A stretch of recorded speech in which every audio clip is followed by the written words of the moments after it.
Make sure I got my hair right. Can't put me all on live screen and stuff, man. Thanks for this. You're not the first. He definitely won't be the last.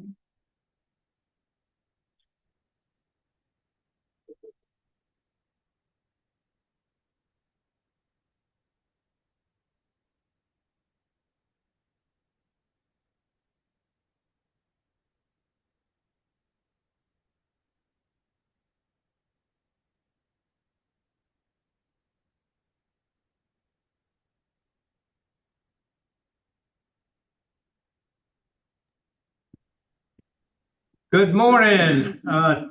Today is the 19th day of November, 2025. The time is 8:41 in the morning. My name is Steve Prater. To my left is Chuck Tillis.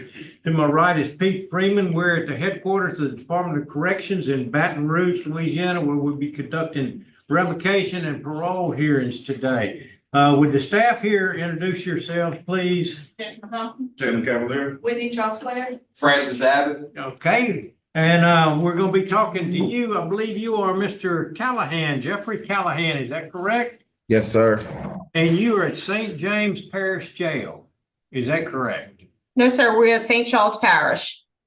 Okay. And would you tell me would you introduce yourself to staff, please? Lieutenant Kimberly Ball.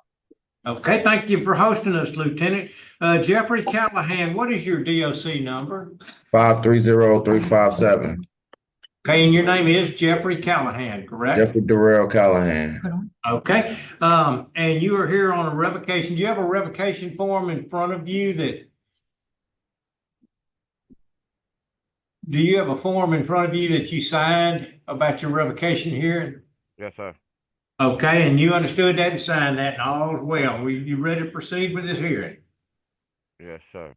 Okay, your hearing today has been assigned to Mr. Chuck Tillis to my left, and he's going to be conducting the hearing and the questioning and all of that, and then we'll entertain some questions if we have any, then we'll make our decision. Simple as that. So, Mr. Tillis? Good morning, Mr. Callahan. How are you? All right, sir. You. Good. I'm going to read some violations you did, and you can plead guilty, not guilty, or with a statement. Rule number 2, in that the offender failed to report monthly and whereabouts unknown from 2023 until his arrest in Wisconsin on or about 5/21/2025. How do you plead on that? I plead guilty with a statement. Okay, what's your statement? Okay, like I've been gone since then, but I've contacted my parole officer several times about the situation that went on that led me to leaving. But like I was in sober living before I left, but I ended up trying to go home and take my daughter to the fair. So I was in sober living in Alexandria, Louisiana, and that week on weekends we can go home. So that weekend when I went home to take my daughter to the fair, I got it went all sideways with me and my in-laws behind me taking my daughter to the fair. Like me and my child mothers don't see eye to eye, and I should have never left and went. So like that was a bad choice for me leaving and try to take my daughter to the fair. I should have just stayed where I was and kept going forward with what I was doing. So like that was the beginning of wrong choices and led down the wrong road. What year did you take your daughter to the fair? That was in 23, like a few months after I got out of prison. Okay. And so after then, since 25, you never got in touch with your parole officer? Yes, sir, I have. I got a tablet in the front that shows messages and personal on his personal phone where I contact him and he knows where I was. Like they jumped me and split my head open with a fence pole and took my money and my phone.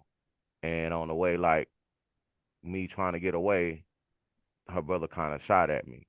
And like when I got to where I was going, somebody had already contacted my mom, and my mom was like, you know, don't do nothing stupid. And she was on the phone crying, like, don't do nothing stupid. Because the last time I ended up in a situation like this, that's where I caught my last charge. And I ended up going to prison for 5 years, not being able to control my anger and not thinking.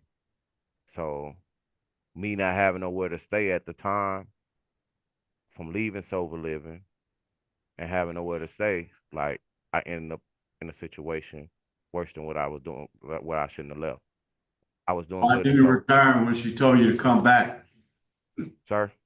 Why didn't you return when she told you to come back on April 15th? Who told me to come back? Probation agent talking to you on the phone till you need to return to Louisiana. They never told me to return. He told me after one, I was in a mental health institution when I had called him then. He was like, let me know when you get out. Contact me and let me know when you get out. I contacted him several times. Okay, rule number 3.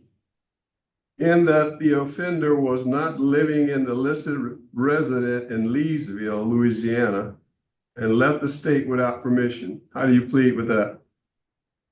I plead guilty with a statement. What's your statement? Now, that residence, he know I wasn't living there for the longest because I was in the sober living program, in the sober living house in Alexandria. Me and my parole officer already know where I was. He was trying to get my parole switched from there to Alexandria because I was in sober living and I was working behind the sober living house on Maureen Street.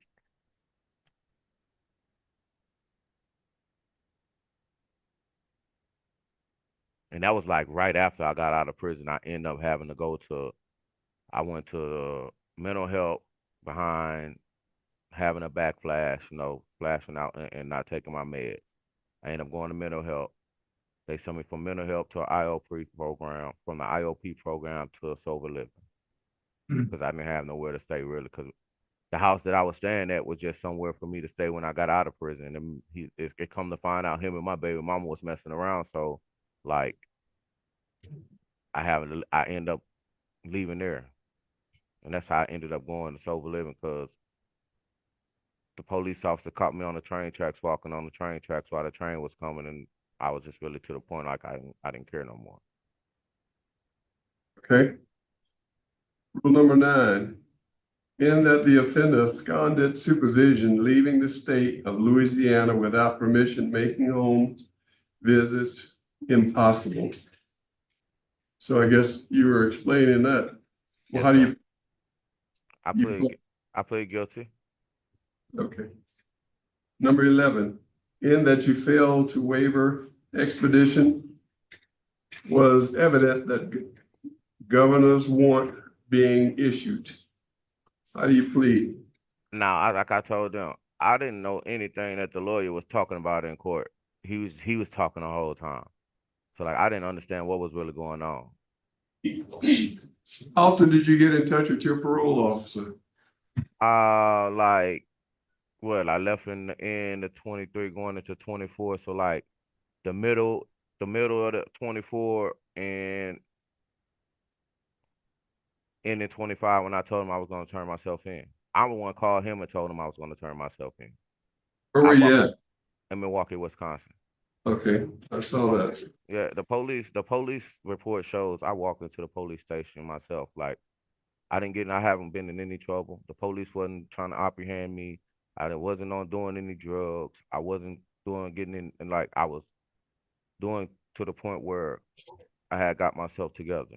And I just wanted to get this out of the way. So I called him and notified him that, like, I would just want to come home and get this out of the way because my daughter's going to be born in January.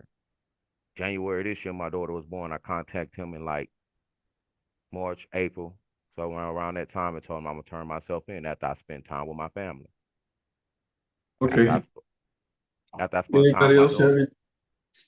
Well, I just want to state that, you talked to the district manager one time, Lois LeBeau, and she told you to come back and turn yourself in. And you said, I just want to do my time.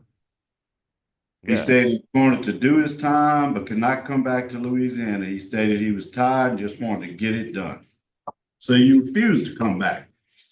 I was already in See, that's jail. the problem. We ended up having to pay to bring you back because I- you wouldn't abide by your condition. How and when I turned myself in, I never turned to Miss LeBeau until I went to jail. And I never talked to her. The people in the jail talked to her. I never talked to her on my own, period. I always talked to my parole officer. I never talked to Miss LeBeau. I don't think Ms. LeBeau would put this narrative in here and lie. I'm never- just, you'll never make me believe Ms. LeBeau lied in this report. I told that to my own parole officer. I never talked to her. I got the messages in my tablet in the front. I don't have no, I think we're ready to vote, sir. Mr. Tillis? My vote is to revoke because you didn't vote for rule number 2, 3, 9, and 11. You didn't comply with what you were asked to do. I concur. Okay, and I concur. As of 8:51 this morning, your parole's been revoked. Good luck, sir.